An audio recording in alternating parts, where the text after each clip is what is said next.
Hello and welcome to the Brutal Iron Gym podcast, where our goal is to cut through the BS and deliver the brutal truth about topics related to health and happiness. So today's today's podcast is 609. Today's topic is trainer education, and the title is The Benefits of a Coach for a Coach. So basically what we're going to cover today are just 5 tips, and there's many more than 5, but 5 tips or 5 points as to why coaches should have coaches. And one big thing we want to talk about right away is you need to get over yourself as a coach, is that you don't know everything. And I, myself, will be the first person to tell you that I don't know everything. Not at all. I know a lot. But there's people who know more than I do about each individual area of what I do know. So I have a master's in nutrition. I know a lot about health nutrition. I know way more about aesthetic and performance nutrition than I do health nutrition. So real quick, the point of that, of like what the differences are, is aesthetic nutrition is how do you eat to look a certain way. Performance nutrition is how do you eat to perform a certain way. And health nutrition is how do I eat to control blood markers such as cholesterol, blood sugar, heart rate, blood pressure, that kind of stuff. So it doesn't mean necessarily if you're going for aesthetic nutrition that you don't have any health involved. Obviously, you're going to try to do it healthy, but just because you eat for health, okay, doesn't mean that you're going to look your best. It sure as hell doesn't mean you're going to perform your best. There are many diets that will optimize blood markers that do not optimize muscle tissue and leanness or performance, not at all. So those types of nutrition are very different. In my degree, when I went through grad school, before I graduated with my master's in nutrition, I had 2 of my teachers as clients, because even though they knew way more than I knew about health nutrition, I knew more than they knew about aesthetic and performance nutrition. So I actually had my teachers as clients before I graduated. So they're just in nutrition alone, there are going to be people who know more about health nutrition than I do. But maybe my benefit might be the blend of knowledge that I have between those 3. It'll be rare to find somebody who might know as much as I do know in each of the areas. But if you take each individual area, could you find somebody that knows more? Undoubtedly, yes. So I have to get over that. I have to get over myself and realize that I am the best coach for some people, but I'm not the best coach for all people. This also comes down to personality types. So I am not a nurturer by nature. So if somebody is having trouble getting something done, I will help them a little bit if it has like emotional and mental components to it. But if I think their emotional health is fine, their mental health is fine, and they're just being lazy, well, shit, I don't care. I'll go work with somebody else. I don't want my time wasted. I have torn up checks and I have given money back to clients, hundreds of dollars at a time. I remember one client I gave back $800 because I didn't want to work with them anymore. I don't care about money. I'm not motivated by money. It is useful. It is very important to have. It has power in good ways. But I do not want money if someone's not going to listen to me. I have enough people wanting my attention that they will listen to me, and I'd rather work with them. So I'm not a very compassionate trainer sometimes. But does that mean I have to change that? No. There are people who need my personality. But there are people who need more compassionate trainers. So one thing you want to realize as a trainer is you have your style, your knowledge, your best combination of stuff. That means you will be the best trainer for people that combination is for. But you will not be the best trainer for everyone. Another example of this is I never really did much Olympic lifting in my life. When I learned it when I was younger, it felt really awkward. I wasn't good at it. I've since been told I have horrible, like pretty much the worst body type for Olympic lifting. And that's why it's ridiculously uncomfortable and I hate the movements. So I don't know a lot about Olympic lifting technique. I do know how to make an Olympic lifter stronger and increase their overall lifts, and I've done that actually dozens of times. I've done it tons of times with CrossFit athletes, and I actually have worked individually with Olympic lifters in doing their strength-based programming and any kind of weakness-based programming, corrective issue programming, but I don't go over the technique of the actual lifts like snatch and clean and jerk because I don't know them as well as an actual Olympic lifting coach would. So I know where my faults are, but I also have positive confidence and self-belief in what I am good at. The reason why I went through all that is if you think you're too good for a coach, you're a fool. Yep, that's going to sting probably a little bit. Just because you have a coach doesn't mean that you're not smart. It doesn't mean that you're not still in control of your training. It doesn't mean that you're less of a trainer if you have a trainer. It's actually the complete opposite is true. It's going to make you so much better of a trainer to have a trainer. Think of the best sport players in the world. They all have coaches. The best business owners in the world have business coaches. Why would you not learn from someone who knows more than you do and can save you the benefits of what we're going to talk about here, 5 tips or 5 aspects of why a coach is good? We all know to read books, right? If you want to get better in business, you'd read a book. If you want to learn more about training, you'll read a book. So I just recommended Boris Shayko's powerlifting book to a trainer the other day. We know we would read a book, right? Well, what's any different than the author telling you in person? That's what a coach is. Why the hell are we okay with reading a book and we don't think anything wrong with that? But yet when you talk to a trainer and sometimes they say, well, I don't need a trainer, or like, what would my clients think if I had a trainer? You're selling the service of training to them. So it would be pretty awesome if you were to show them that you believed in the service. So it's never a negative to have a coach, okay? So I just wanted to kind of throw that out there and get that up there up front. Now, what I want to talk about today are 5 aspects of why it's beneficial to have a coach. Now, this is not a sales pitch for me. You do not have to hire me. Of course, I'll help you, and I do train trainers, but this isn't a sales pitch. I'm going to give you names of people that if I were to hire somebody today, who would I hire? So that way you can pick them instead of me, if that makes sense. Okay, so this isn't a sales pitch. Let's get that out of the way right away. So the first thing I want to cover is the benefit of having a coach is more efficient learning. So you can learn things faster. They can bring up what will happen, what will be needed for you where you are in your development. So at our gym, we've hosted interns many times over. I also train many beginner trainers. I've actually helped trainers get certified and get jobs at gyms and actually become trainers. So I've taken over 500 people through trainer development courses. So I'm well aware with how to make a trainer, okay? Now, there are things that trainers need to know in stages they need to know them. So the first thing somebody needs to know, like for an intern, for example, I'll have them come in and they'll have done 3.5 years of college. It'll include anatomy classes. It'll include some kind of movement-based classes. And I'll ask them to come in, and I might have, say, 4 or 5 interns at one time. And I'll say, hey, I would like you, and I'll pick one of them. I said, show me how to squat. And they would squat. And then I would pick another one, show me how to squat.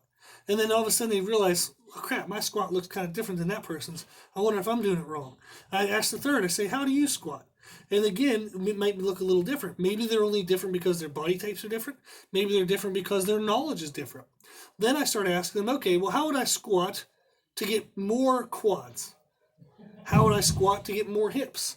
What are the changes I need to make for those positions?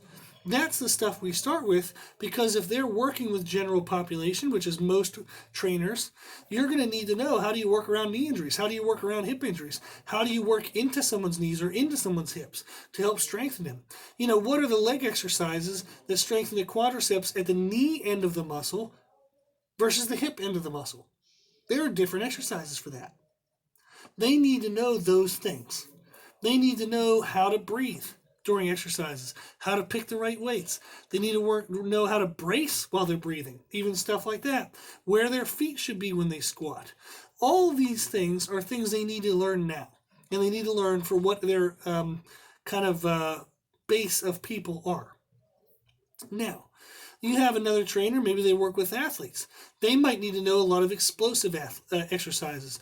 They might need to know exercises that have lower collateral damage or lower injury risk. So depending on what kind of trainer you are, what you need to learn at which stage you're in is different.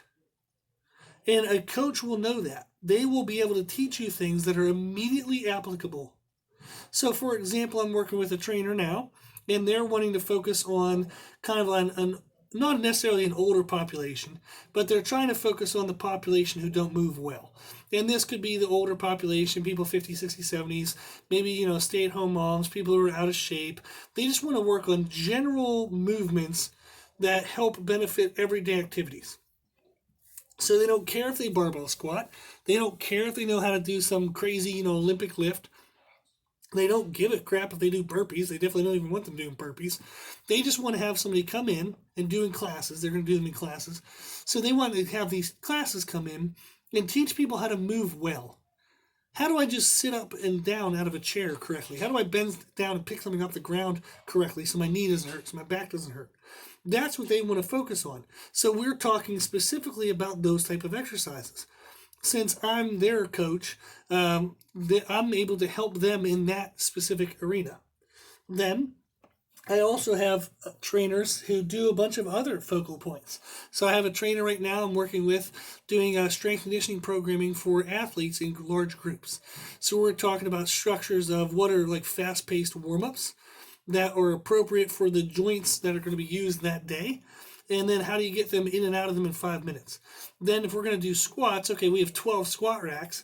What's a type of squat that's safe that I can have 12 kids do at one time that I don't need to be watching over them, individually? So we're talking through that aspect. So with one trainer, I'm talking about group training for athletes. Another trainer, I'm talking about group training for people who can barely sit up and down out of a chair. So the benefits of a coach is they will I don't know how the word expedite or whatever that word would be, but they will be able to make your learning process more efficient, more faster to exactly what is beneficial to you. They can save you from all the fluff. They can keep you narrow focused in the sense of what is the most important for you to learn, which leads us into the second benefit of a coach is a broader scope of learning. And the reason why I laughingly kind of put these next to each other, where I told you that one aspect of them is they can keep you streamlined. Another aspect is the breadth of knowledge a coach would have, even within a singular lane of thought. So I've had over 2,000 clients in my training history of 18 years. I've trained every age you can think of, every kind of ability level. It's been all over the place, and I love that, and it's one of my favorite aspects about my history. And the benefit of that is since I have a broad experience level, when someone talks to me about, okay, hey, I have such and such who needs to accomplish this goal, what should I work on? I'll be more aware of options that are available than somebody who has not had that breadth of knowledge or that breadth of experience. So the benefits of a coach is not only can they make your learning more efficient, they can also make sure that it encompasses everything that's needed, everything that's relevant to what you're trying to learn. So they can keep you on the narrow path by teaching you exactly what's important, but they can also make sure that path is full with every possible thing that would be important. Okay? The third aspect we're looking for is it helps avoid injuries and pitfalls. They can tell you the mistakes they made, and they can save you from making them as well. You might still make them yourself if you don't tend to want to listen to your coach, but maybe you'll just deviate for a month or two. You'll go, oh crap, that thing you told me to pay attention to is happening. I'll be able to stop now. Whereas if they hadn't warned you, you might have been floating around 6, 7, 8, 9 months before you realized, oh, that is something I need to be careful of. They're going to tell you ahead of time, so you're more aware of it already. So they can help you in that way. So part of my experience has been a lot of injuries because I motivated myself when I was young through hatred of myself, and I was just insanely fired up to make big differences. I was very fired up, and I overdid absolutely everything I ever did. So I have 17 torn muscles that I've rehabbed and fixed, and I'm actually stronger now than I've ever been in my life, in spite of the 17 muscle tears, and I've actually torn 6 ligaments. I even broke my collarbone one time when I was bench pressing. I have hurt myself a lot because I'm too damn stubborn to know when to pull off. Okay, wouldn't know when to slow down. Well, that's one of the biggest gifts I can give to my clients. Is my favorite people to work with, and this is the majority of who I work with, are people that, if left unchecked, they're going to keep doing stuff over and over and overdo it. So I have to continually tell them, hey, that's enough for today, calm down. Or, hey, that's enough right now, don't try to take on more. You have to be careful of this injury or that risk or this injury or that risk. And you can tell them what's going to happen because I've been there. So they can help you avoid injuries and pitfalls, help you learn your lessons faster. Okay? The fourth aspect is it helps control blind spots and it helps control ego. So often, a lot of times when I talk to young trainers, and actually more often, it's middle ground trainers. Trainers who've been trainers for a couple years and they think they're a guru. Now, I'm not being this intending like to compare or anything like that. Just they think they know everything. So then when they present something to you, you can tell them, hey, you kind of missed this, or there's this available too. And they go, oh, crap, really? So a lot of times coaches will get results for what they do in certain areas. They tend to overhype then the importance of that thing that they did, whenever the concept of what they used was actually what worked, not the specific thing. So they'll get hooked on this individual thing and think it's quote unquote the best thing when it's not. It just worked that one time because it fit this one concept that one time. So an example of this would be placement, like body placement. So if you have somebody who sumo deadlifts and they have their head staring up to the ceiling, that might have been good for them to control their thoracic spine. That promoted them to push their spine up and back, and it kept their thoracic spine in a good, healthy, neutral position. However, if they now tell every one of their clients to lift their head up to the ceiling, they're a dumbass coach. Because people move differently, and oh my gosh, you can see it all the time. When people lift their head up to the ceiling, they don't necessarily correct their thoracic spine. They just now have some weird curvature in their upper back. It then causes their hips to pop up first in the deadlift, and then they wonder why their back hurts. So head positioning is something that there are general maybe things that work, but there's not a one position fits all. So I coach tons of powerlifters, and I have seen every spectrum of head position. Just whatever put their spine in the best position, whatever helped them control their balance, whatever was a nice, consistent feel for them is what we did. I didn't give a crap if they were staring to the floor or up to the ceiling, whatever put them in the healthiest position. So it's important that we get a coach to control our blind spots in that way, to where if we get too tied on to a specific thing, they can pull us back and let us see the bigger picture. Also helps control your ego. If you work with a coach and you start kind of being too egotistical and thinking you're the king of the world or queen of the world, they're going to help check that. Okay? Well, the reason why that's important is the second you get too big of an ego, you will stop learning. You will stop trying new things. You'll stop having an open mind. You're going to start to have more of a closed mind. And that's going to start narrowing down how good of a trainer you truly can be. And it'll put a premature ceiling on your learning. And you'll never actually be your best. So you have to be open to criticism. You have to be open to learning things. You have to be open to someone telling you that you're wrong. And then being open to them explaining to you why you're wrong. So you have to let an ego go if you truly want to be your best. And again, this is true of coaches all the time. So if you look at best athletes, the best athletes in the world, they have to calm themselves down. You have people who are freaking Hall of Famers who are willing to be told they're idiots by their coach. They're willing to let their coach redo a swing, redo a shot style, like reposition their body if that's what's best for the athlete. So they have to make sure they keep their egos under check. The fifth thing we'll look at is it allows for a deeper focus on you and your business. If you can, as a coach, if you can get someone to write your programming for you, whether it's nutrition, training, behavioral management, maybe even corrective issues. I've even helped write programming for the trainers that I work with. If they had a difficult trainer who they didn't quite know how to solve that situation, I'll write it for them as a ghost writing service. So their client will never know I'm involved, but I write it for the trainer so they can learn that thing, then give it to their client. But the more you get somebody to help control these things, the more focus then you can put on your business growth, on your advertisements, on the more you can put a focus on your clients. It just kind of like makes everything a little more streamlined, a little bit easier. So if you are a coach, you absolutely will benefit from having a coach. It's necessary to be your best. It gives you more efficient learning, broader scope of learning, helps you avoid injuries and pitfalls, it controls blind spots and ego, and it allows for deeper focus on you and your business. Okay? So, having a coach is extremely, extremely helpful.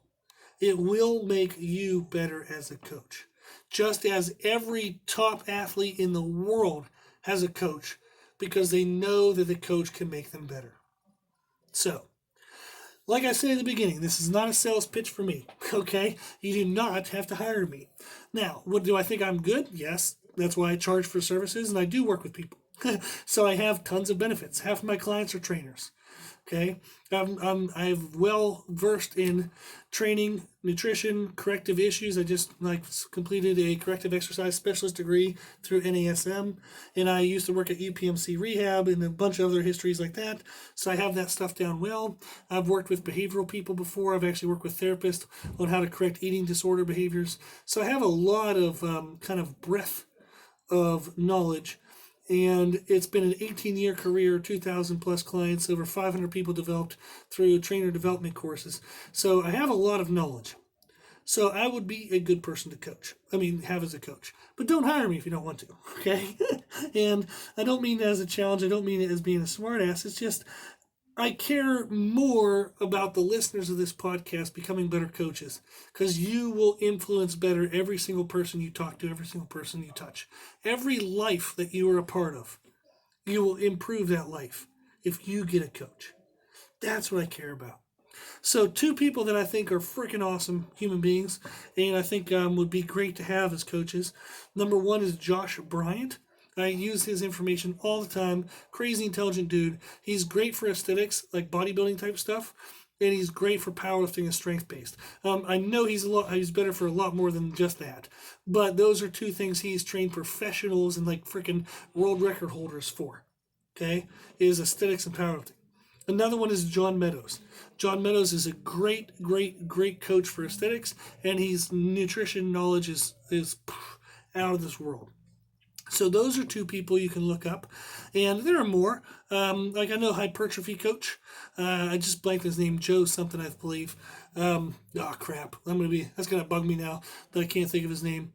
But hypertrophy coach, he's very knowledgeable, very scientific based, but he also has really good experience. So there are people out there who are good coaches.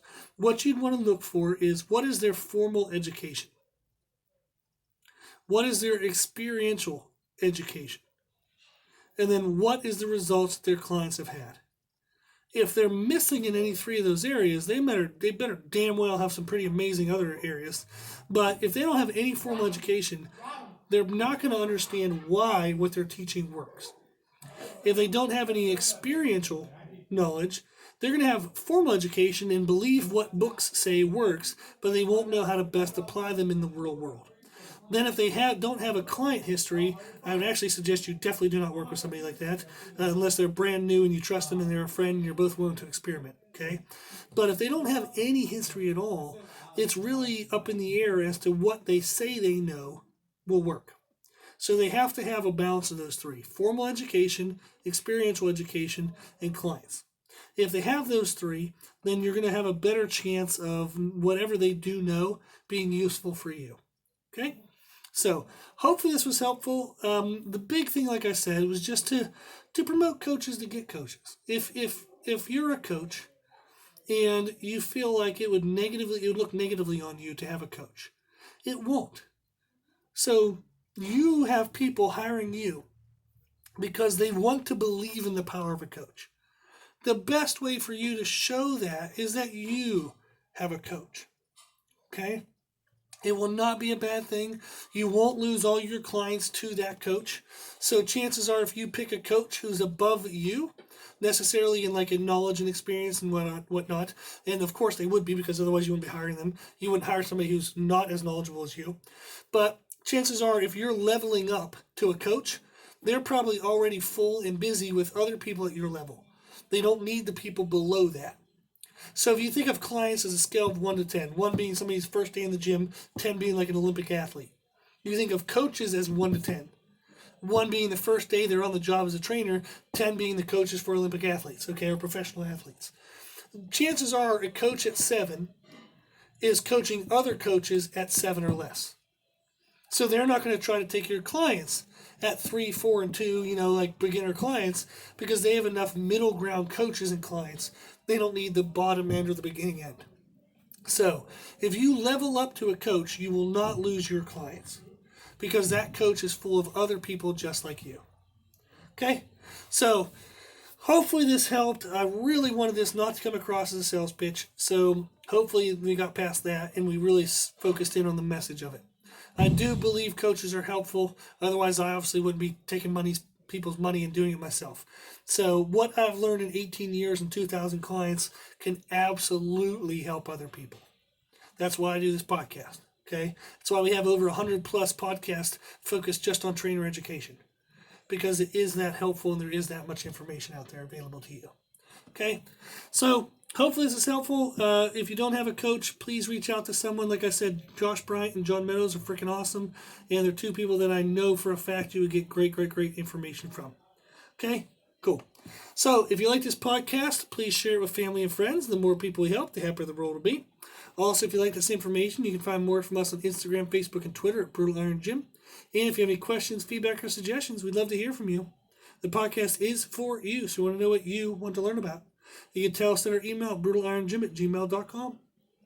As always, I hope this was helpful, and thank you for listening. Thank you for watching.